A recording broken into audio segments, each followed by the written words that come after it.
can I tell you some of my learnings about being a part of the summit? And you decide if these apply to you. When we started the summit 15 years or so, I don't know, it's getting closer to 20 years or so ago now, the original dream was it was kind of for pastors only. And then when we did several summits, I had people from my church who were not pastors who begged to come to the summit. I was like, well, you're not a pastor, but all right, you can come, you know. And then they would come, and for months afterwards, I would realize they gained every bit as much as a pastor would gain. They started talking the same language, reading the same books as I was reading and as our staff was reading. So as the years went on, I kind of had a conversion experience where I finally got to the point about 4 years ago, and I said, wait a minute, what is the greatest and highest quality infusion of spiritual activity and leadership equipping dynamic? What is the greatest infusion of that over a 2-day period of time out of the 365 days of our year at Willow? Summit. Why wouldn't I try to get every single person in my church to come? They're going to hear the world's best pastors, the world's best leaders. Everybody in my church, either they lead at home, they lead at work, they lead in government, they lead in the park. Everybody leads somewhere.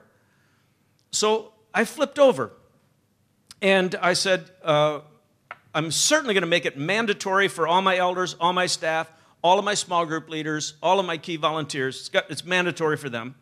And if any of them couldn't afford it, I found a little pocket of money that some of our rich people parted with, and I said, if it's only money that's keeping you from coming, we'll find a way to scholarship you. Well, I got bolder yet a couple of years back, and I told our whole congregation, I guess I just want every single one of you there. And they had never heard me say that before, and I said, look, I do favors for you all the time. I stand after services, and you want me to write a note to your friend. You want me to call your mother. I'll call your mother. You want me to pray for your parakeet. I'll pray for your parakeet, although I hate praying for parakeets. But, you know, you're asking me, you know, to do favors for you all the time. I'm happy to do it. I'm asking you to do one favor for me. Would you come to the summit? And I think you're going to thank me 100 times on the backside. But would you come as a favor for me? So the last 3 or 4 years, we've sold out. I mean, we have a 7,000-seat auditorium. We've sold out. Single greatest decision I ever made with regard to leadership. When you have a high percentage of your congregation who have been rocked by the same experience, then everybody's talking the same language. You know, did you hear John Ortberg's message? And everyone's talking and buying that book, and everyone's sharing that. And they go, did you hear Jim Collins when he talked about this and that? And all the leaders are talking about that. And it's transformed our church.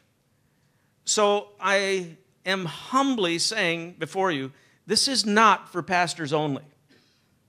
And if I could wind the clock back, I would have invited my whole church to every summit. We'd be a much healthier and stronger church.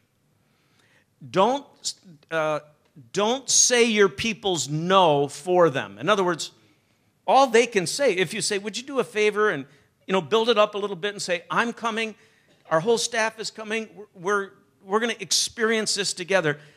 Don't say their no for them. Say, would you please do this even as a favor?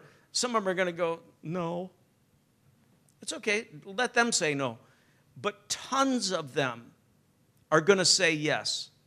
And on the backside, you're going to get lots of emails, lots of letters, and they're going to say, I only came because you asked me to do a favor, and God touched me.